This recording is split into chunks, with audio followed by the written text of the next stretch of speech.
I was born in a poor neighborhood in my city, Belo Horizonte, Brazil. I'm married, I'm Christian, and we are expecting a daughter, Aurora, who will be born in 3 months. I became the most voted federal congressman in Brazil, and I'm here to warn you about what's happening in my country. I apologize if I make any mistakes in my speech. I'm still learning English.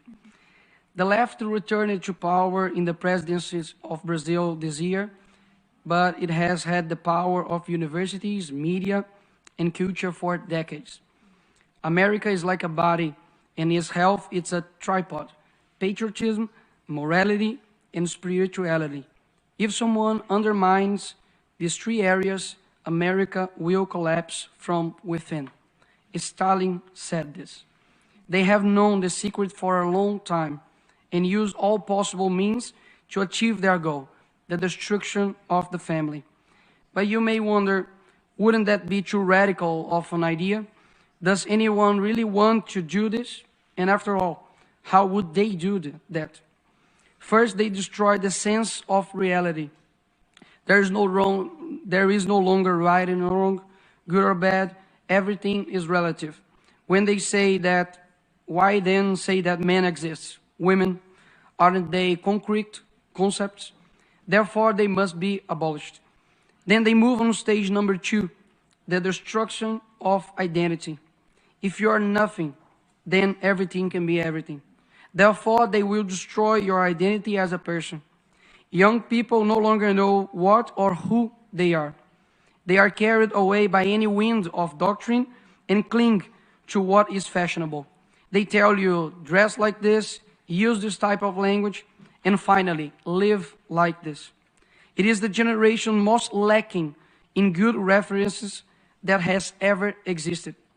After all, the left replaced Jesus with a Black Lives Matter activist and exchanged the cross, which represents injustice, against an innocent person for symbols that represent nothing other than selfishness of activism itself.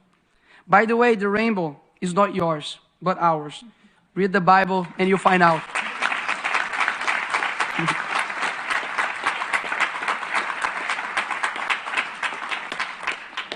Also, beauty no longer exists. The focus is on shocking, whether in fashion, music, films, and TV series. The important thing is to sell a culture that delivers everything you want, except meaning of life. Slaves to their own will. A generation that cannot handle pain, confrontation, much less being told what is wrong. Who exchange their parents' advices for teachers who never carried them in their arms? Who commit the strange of the youth to actions that only serve those who are dominating them? They are too foolish to know that they are being used and who uses them. Like those who campaign for abortion, but ignore that 75 years ago, the Universal Declaration of Human Rights was published, which in its 3rd article states, everyone has the right to life. This is a 12-week-old baby.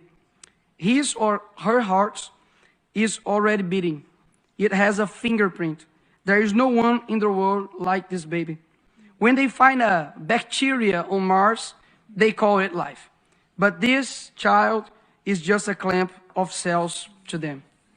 To those who propagate death and help the largest silent genocidal movement, we will respond with a culture that recognizes the sacredness of life and encourages its acceptance. I renew my commitment of protecting the lives of children, both before and after birth. This is the first and most fundamental of rights. Without it, nothing else is possible. But this is not only tool they use to change our culture. Men who use it to lie about their ages, to go to war and fight for their country, but now lie about their biological sex to compete with women. How did we get to this point? Who is responsible for creating this generation? Where are the men and women with the courage to say they will not bow to tyranny? Are we watching the world collapse in front of our eyes and we are just going to watch it? No. We ain't nobody's slaves. Our freedom was achieved with a lot of sweat and blood. And it would be very naive to believe that it would be not with sweat and blood that we would maintain it. I come here to give a message to all who those still have hope in changing the world. The world will be a better place if there weren't so many people promising to improve it. It's a quote from philosopher Olavo de Carvalho, and that fits perfectly with Greta and Leonardo DiCaprio, for example, that supported our socialist president called Lula, a thief that should be in jail, and now we have Amazonia with the worst fire in 15 years, and they are just in silence and disappeared. Let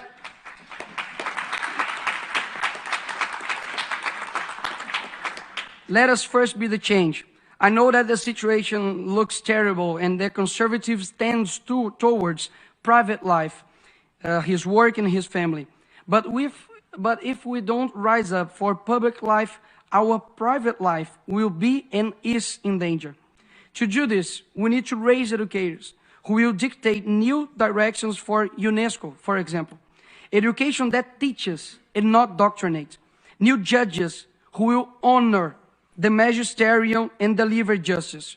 And not like some of Brazil's Supreme Court who have betrayed the Brazilian people and persecuted their political opponents. New teachers who will use the classroom to train students and not activists. New artists, musicians, directors who will influence culture towards something other than just sex and promiscuity.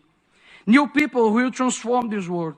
Know that if you are listening to me right now, I believe in your strength, in your ability to influence and change where you are. You start with your family, then your neighbor. Bring light to your neighborhood, and we will live better than we are now.